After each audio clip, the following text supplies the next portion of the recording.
Kung ganito lang sana ang ginawa noon, edi wala sana tayong problema sa West Philippine Sea ngayon.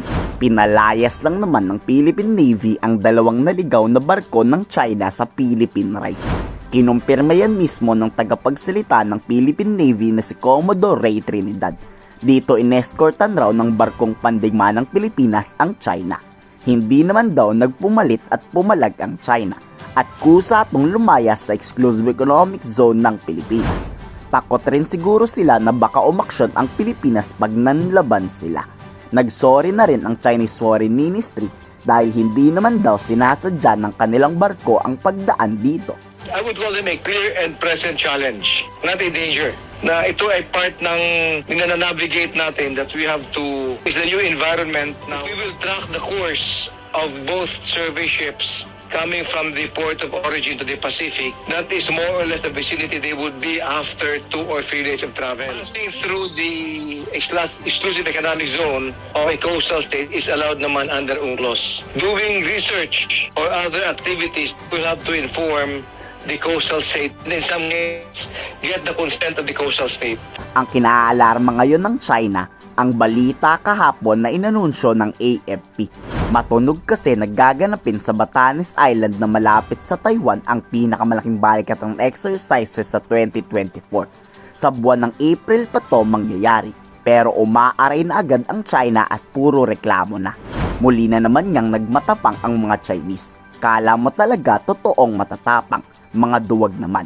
Dito pinagbantaang muli ang ating bansa na nagbabalak daw tayong manghimasok sa pagkupkop ng China sa Taiwan. Nagyera daw ang kakalabasan pag nanghimasok tayo dito. Alam nyo ba bakit gustong-gusto ng China sakupin ang Taiwan? Pabagsak na kasi ng pabagsak ang ekonomiya ng China. Kaya gumagawa na to ng paraan para maging mayaman ulit sa pamamagitan ng pagsakop sa Taiwan para sa kanila mapunta ang kikitain nito. Gaya sa posibleng pananakop sa West Philippine Sea. Gusto ng China na sila ang makinabang sa oil at natural gas doon. 是对外部势力干涉和台独势力挑衅的警示反制，也是维护台海地区和平稳定的必要行动。我们将持续加强练兵备战，坚决捍卫国家主权和领土完整。 Ayon pa sa tagapagsalita ng China's defense, kung hindi lang dahil sa pang-udyok ng US na mapagyera ang Pilipinas, baka daw bati pa at walang problema ang Pilipinas at China ngayon. Totoo ba to sa tingin nyo? Kaya nga humihingi ng tulong si PBBM sa US dahil sa posibleng anumang oras ay sakupin ng China ang West Philippine Sea at hindi pa to mapakinabangan ng dapat makikinabang ng mga Pilipino. Buti na lang talaga ay matalino si PBBM. 美方不是南海问题当事国，应恪守在南海问题上不持立场承诺，停止插手干涉、拱火滋事的恶意行为。非方有关言论纯属混淆是非、恶意炒作，依法采取警告驱离、航路管制等措施，现场处置合理合法、专业克制。敦促非方不要一意孤行、滋扰声势。